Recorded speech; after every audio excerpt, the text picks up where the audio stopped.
Um movimento muito brusco vem acontecendo no mercado de câmbio daquela região do Sudeste Asiático, que era conhecida antigamente como tigres asiáticos, né? Falando ali principalmente de Taiwan, mas também de Hong Kong, onde as moedas elas tiveram uma valorização, o que pode parecer ser uma coisa positiva para eles, mas que cria uma série de problemas, não somente para esses países, mas gera um grande alerta para toda a macroeconomia mundial, e é sobre isso que eu quero falar hoje. Então, primeiro, a gente tem que focar aqui nas moedas em si. Então eu peguei essa cotação do dólar de Hong Kong, que vem tendo uma valorização, ou seja, se vai para baixo, né, significa que o dólar está perdendo valor em relação ao dólar de Hong Kong, né? Então você vê aqui claramente um movimento que aconteceu aí já há meses, né? Desde 2024, só que agora, principalmente em abril, você vê essa queda muito brusca e ele já está aí agora no 7,74, né? Sendo que antes ficava muito mais próximo dos 8 dólares, certo? Agora você também vê um movimento bastante similar, e eu quero até, não falei sobre isso, mas do franco suíço. Eu já falei em capítulos anteriores, mas isso tem uma grande correlação em relação ao que está acontecendo em Hong Kong. O franco suíço, ele teve também uma disparada forte em relação ao dólar. Claro que todas as moedas nesse exato momento estão se valorizando em relação ao dólar, mas eu quero falar especificamente nessas duas, porque essas duas moedas elas tiveram um movimento muito brusco de uma hora para outra.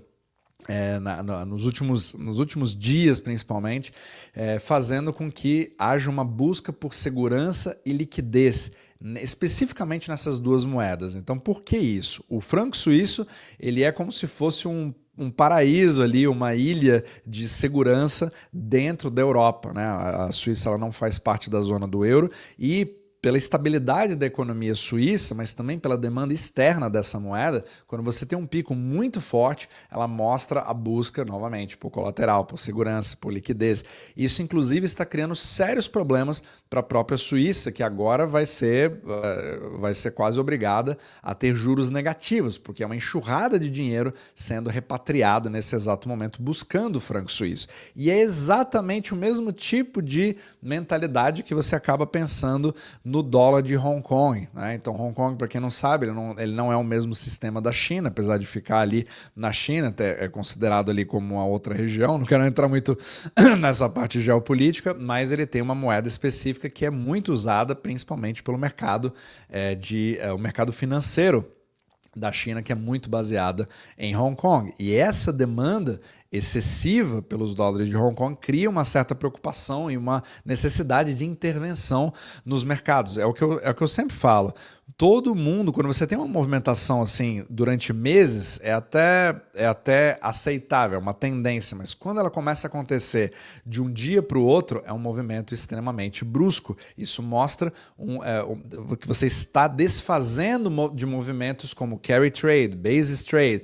Lembrando, né, todo o sistema monetário mundial ele é uma somatória de carry trades. Você pegar emprestado numa moeda para poder se expor a instrumentos derivados do dólar e ter um tipo de refúgio fora, né, do seu país, principalmente no mercado americano. Só que agora, com todo esse estresse da volatilidade criada ali nos juros de 10 anos dos Estados Unidos, você acaba tendo uma incerteza muito grande porque você perde ali o valor do que você está fazendo, já que os juros sobem, aí descem. Só que a tendência continua sendo de subida na narrativa contínua de que agora a dívida americana não presta mais para nada e que agora os juros vão subir cada vez mais. Isso cria uma preocupação, repatriando o capital e aí gera uma pressão maior ainda.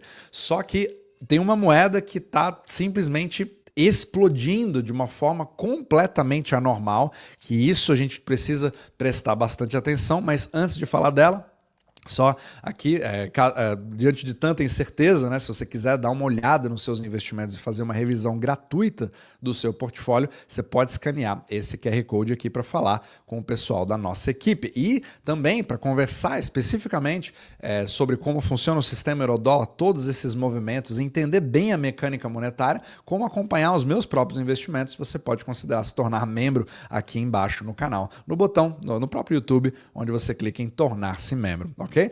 Agora, uma moeda vem preocupando muito mais do que as outras e veio fazendo um movimento completamente bizarro e anormal, é Taiwan, certo? Os dólares taiwaneses, os dólares de Taiwan, eles tiveram, se você der uma olhada aqui, olha o início de maio, foi literalmente uma queda livre. Isso é uma coisa assim, eu confesso que eu nunca vi, né? Talvez possa ter tido num passado mais remoto, mas isso aqui é um movimento literalmente inédito que veio causando já até uma intervenção ali para poder segurar o dólar de Taiwan. E o Taiwan também tem uma história bastante interessante, que apesar de não ser necessariamente a mesma função pilar ali, como uma moeda de refúgio, como o franco suíço e o dólar de Hong Kong, mas Taiwan tem uma história que eu não conhecia, que eu estou até estudando cada vez mais sobre isso, porque eu estava tentando entender por que teve um movimento tão forte assim. E pasme, né? Taiwan também tem uma quantidade gigantesca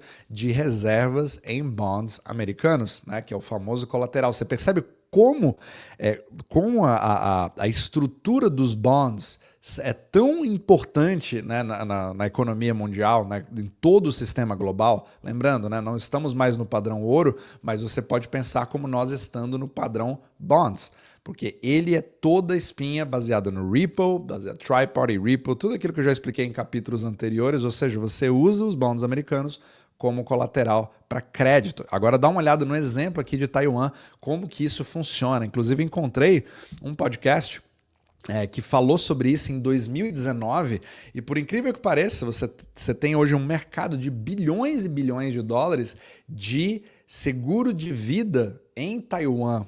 Então, se você quiser dar uma olhada, como essas apólices de seguro viram várias formas de poder usar e captar dólares no exterior com dívida própria, mas também usando ali o carry trade, comprando títulos da dívida pública americana para poder financiar todos os seus empréstimos e injetar capital dentro de Taiwan nessas apólices de seguro. Então, se você quiser entender mais detalhes, eu recomendo fortemente que você busque aqui por esse podcast, né, que fala quase 1h30 ali de conversa explicando todos os detalhes, né, de como que eles conseguiram fazer esse tipo de movimento. Para você ter ideia, né, um mercado que muitos nem sabem que existe mais, são bilhões e bilhões de dólares que fazem com que você compre bonds americanos.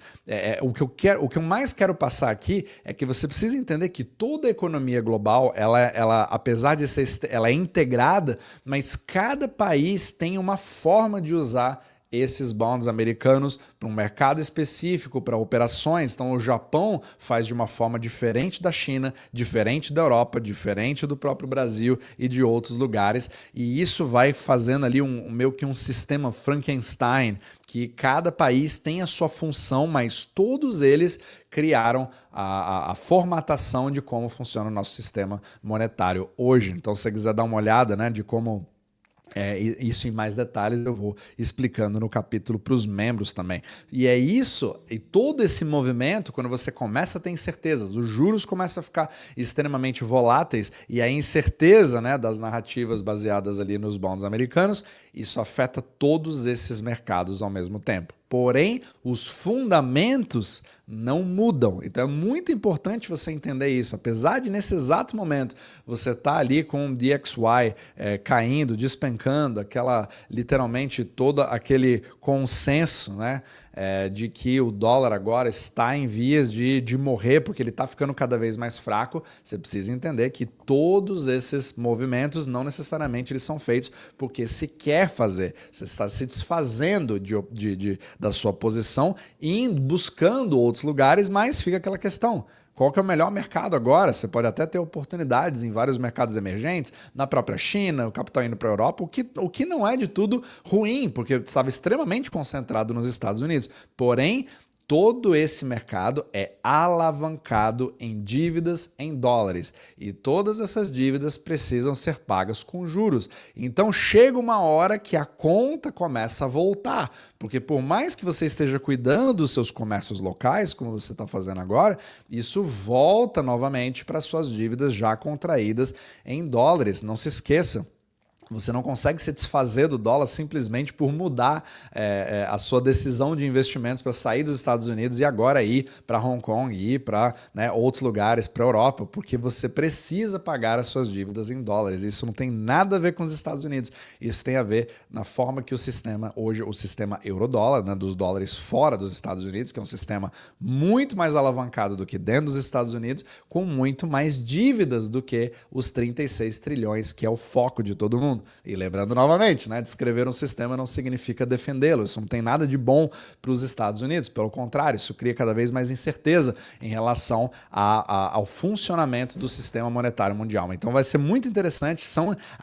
Esse tipo de moeda, apesar de de não ter nada a ver, né, com o Brasil, ele acaba tendo tudo a ver se você começa a ter esse tipo de ferramenta e usar isso como um indicador na sua análise macroeconômica. Então é importante você dar uma olhada nesse tipo de movimento, nessas moedas que parece que não tem nada a ver com a nossa vida, mas eles podem simplesmente criar um contágio muito maior para o resto do mundo.